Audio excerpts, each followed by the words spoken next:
O que há de diferente dessa vez?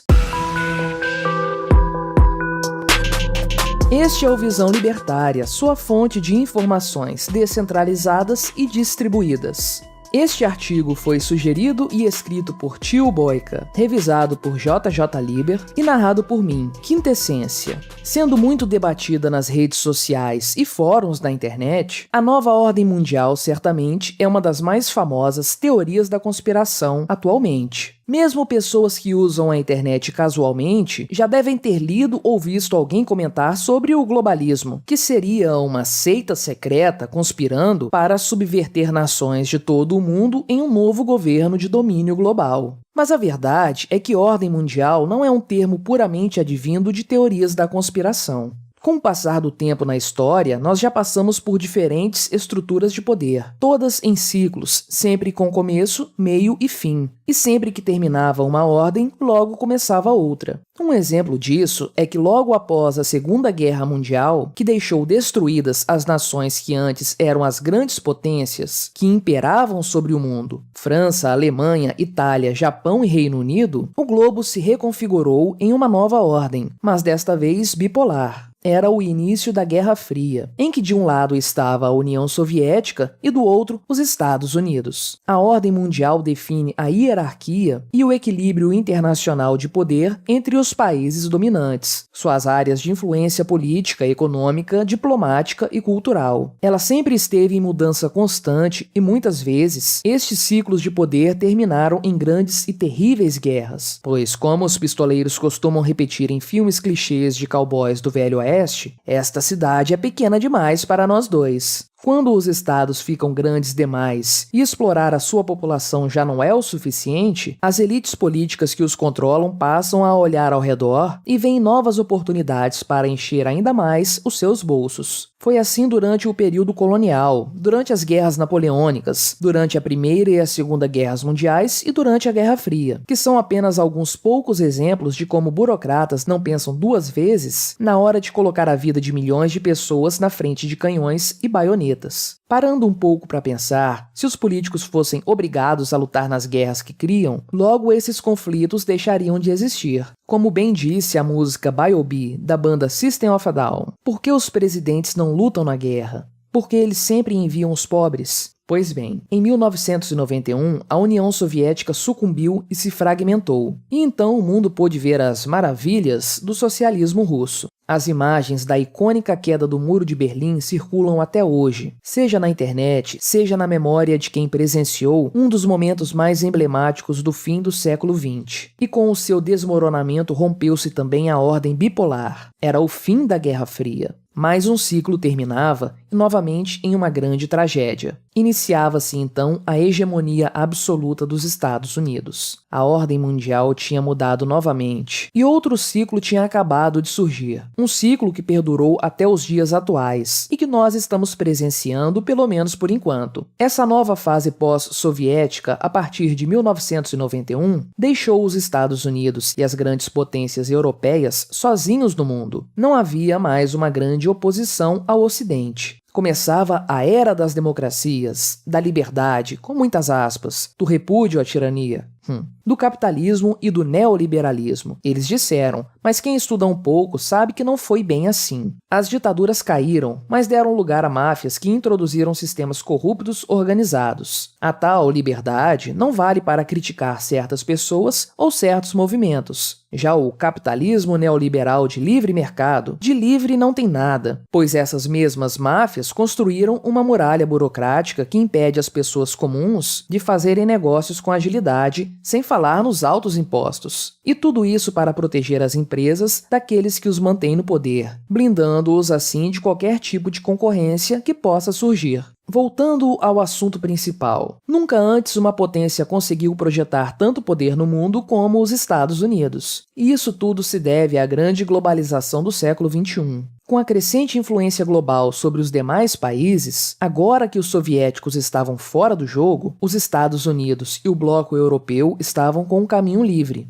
Então as suas elites governantes passaram a exercer forte pressão política, econômica, cultural e, é claro, militar sobre tudo o que fosse de seu interesse, sendo os eventos seguintes que marcaram essa época, de 1991 a 2021. A Guerra do Golfo, a invasão do Iraque, que mergulhou o país numa enorme instabilidade, a Primavera Árabe, cujo objetivo era derrubar as ditaduras tirânicas no Oriente Médio e Norte da África, mas que desencadeou as trágicas guerras civis na Líbia e na Síria, a Revolução Ucraniana de 2014, que também está em curso até hoje, e a Guerra ao Terror no Afeganistão, que terminou na humilhante saída americana no final de setembro, deixando aquele povo nas mãos do Talibã, grupo fundamentalista islâmico. As imagens das pessoas desesperadas agarradas ao trem de pouso do avião militar de carga vão ficar para sempre na história. Com o uso de sanções econômicas, o financiamento de agitadores e de grupos políticos com ideologia favorável aos americanos e europeus sufocavam países e políticos rivais. Nada podia fazer frente a tamanho poder. Entretanto, como foi dito acima, esses ciclos têm início, meio e fim. Com a ordem mundial atual não seria diferente, pois surgia no Oriente um gigante vermelho. Não era o retorno da União Soviética. Era algo tão ou até pior, a China.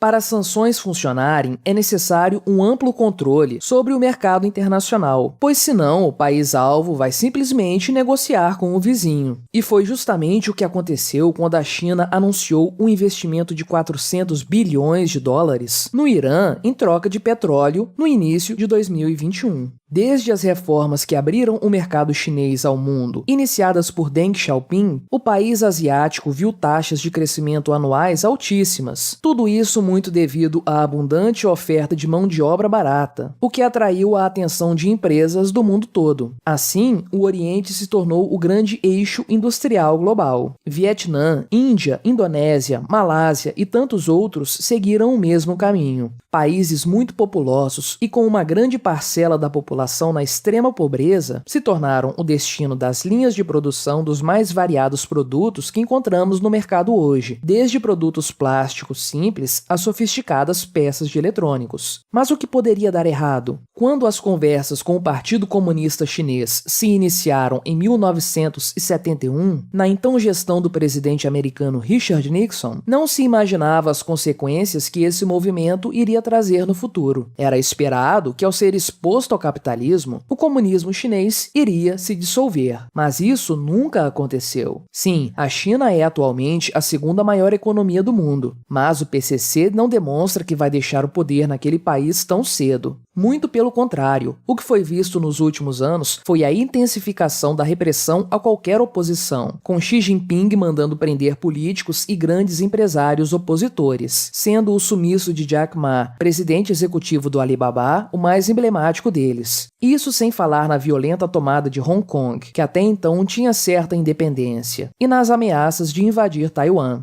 Toda essa concentração de poder econômico na China e no resto da Ásia colocou novos players no jogo internacional de poder. O grande eixo das relações globais deixou de ser o Atlântico Norte. A bússola aponta agora para o Oceano Pacífico, que é atualmente o grande teatro da política internacional. É inegável dizer que estamos indo rumo a uma nova Guerra Fria. Os atores são os mesmos, mas a disposição entre coadjuvantes e protagonistas é bem diferente. Com a ascensão chinesa, a tendência é o aquecimento das tensões. Se você, caro espectador, acha que as coisas estão ruins, pode esperar, pois vai piorar. Os Estados Unidos estão enfrentando uma das maiores crises sociais, políticas e econômicas de sua história recente. Os protestos do BLM e as eleições de 2020, que terminaram com a embaraçosa invasão ao Capitólio, mostraram ao mundo que o Tio Sam está mergulhado num lamaçal de problemas internos. Com os países europeus não é muito diferente. O inverno está chegando e, muito por causa da tola política ambiental, eles se encontram dependentes do gás russo. Protestos contínuos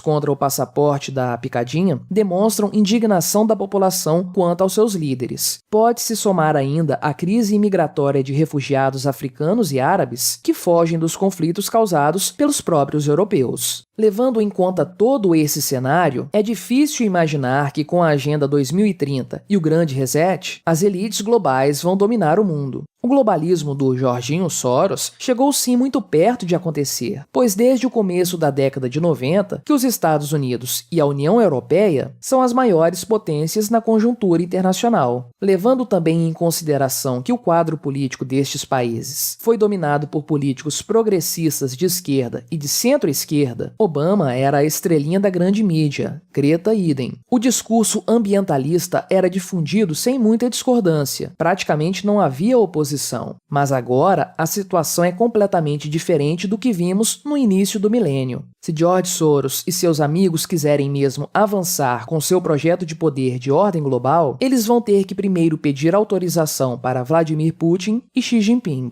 A ordem mundial atual que estamos presenciando está se dissolvendo. Ela faz parte de um ciclo que foi costurado na hegemonia americana do período pós-soviético, em que a Rússia estava em completo caos e a China ainda não mostrava suas garras. O fato é que agora a Marinha Chinesa já opera mais navios que a Marinha dos Estados Unidos, que é a maior potência bélica do mundo atualmente. Eles ainda estão muito longe de se equiparar ao poderio dos imponentes porta-aviões da Marinha Americana, mas logo poderão se equiparar levando em consideração a velocidade e o empenho dos estaleiros chineses. A situação é tão preocupante que o presidente Joe Biden chegou a oferecer a tecnologia dos submarinos nucleares à Austrália, um movimento inédito na história, que mostra o nível das tensões. Deng Xiaoping tinha como lema: esconda a sua força e aguarde sua vez. Se a vez da China está por vir, isso só o tempo vai dizer. O Partido Comunista Chinês quer a China como potência mundial hegemônica até 2050, o que atrapalha os planos globalistas. Estamos no limiar de uma nova era, numa briga entre governos do Oriente e do Ocidente. Entretanto, desta vez, graças à descentralização da informação e principalmente da moeda, graças ao Bitcoin, o indivíduo tem como fugir de toda essa opressão. Obrigado por sua audiência. Se você gostou deste vídeo, clique no ícone de curtir abaixo e compartilhe o vídeo em suas redes sociais. Se você deseja ser notificado de outros vídeos, clique em se inscrever e depois no ícone da campainha. Até a próxima!